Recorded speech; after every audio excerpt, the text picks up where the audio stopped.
Rebonjour chers internautes, je vais vous lire quelques brèves satiriques qui s'appellent Satire à outrance. Voici, j'ai écrit en tout 15 brèves, des brèves humoristiques pour vous faire rigoler en ces temps difficiles. Voici ma première brève, ma brève numéro 1.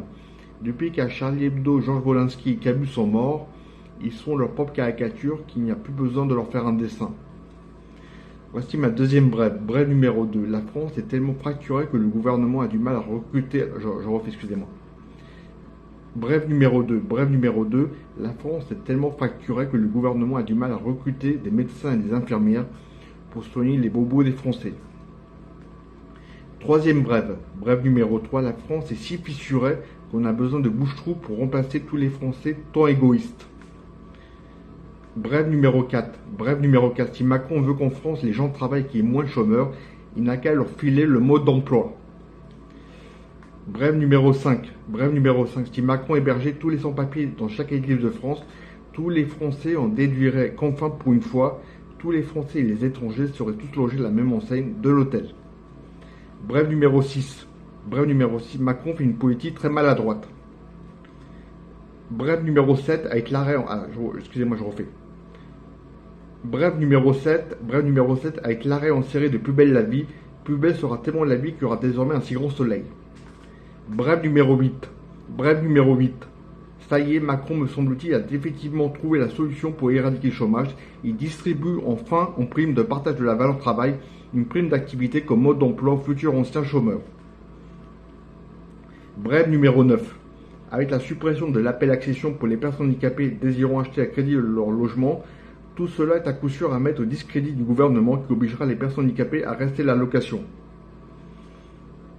Brève numéro 10. En France, les Français sont si secs entre eux que tout cela est à mettre au compte de la sécheresse de cet été.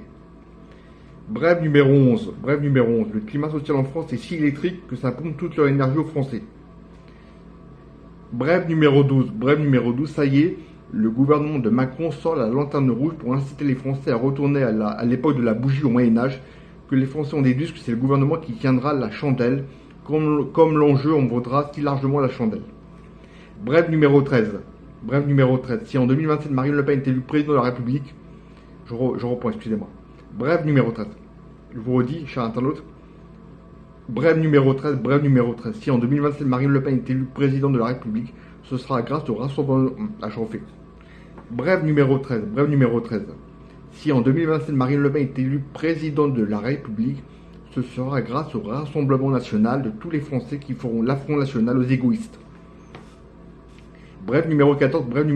La preuve que même que la France soit passée du Moyen-Âge de la politique à la Renaissance de la politique au centre de la politique... je refais, excusez-moi. Les deux dernières brèves. Brève numéro 14. La preuve que même que la France soit passée du Moyen-Âge... excusez-moi, je refais, je bégaye. Brève numéro 14. La preuve que même que la France soit passée du Moyen-Âge de la politique... je refais, excusez-moi.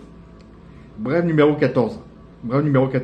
La preuve que même que la France soit passée du Moyen-Âge de la politique à la Renaissance de la politique au centre de la République en démarche, cela ne règle malheureusement rien le problème vu que plus personne ne marche dans le même sens et que plus rien ne marche bien, comme tout le monde marche à côté de ses pompes, étant donné qu'il manque des assistances sociales pour aider les gens dans leur démarche.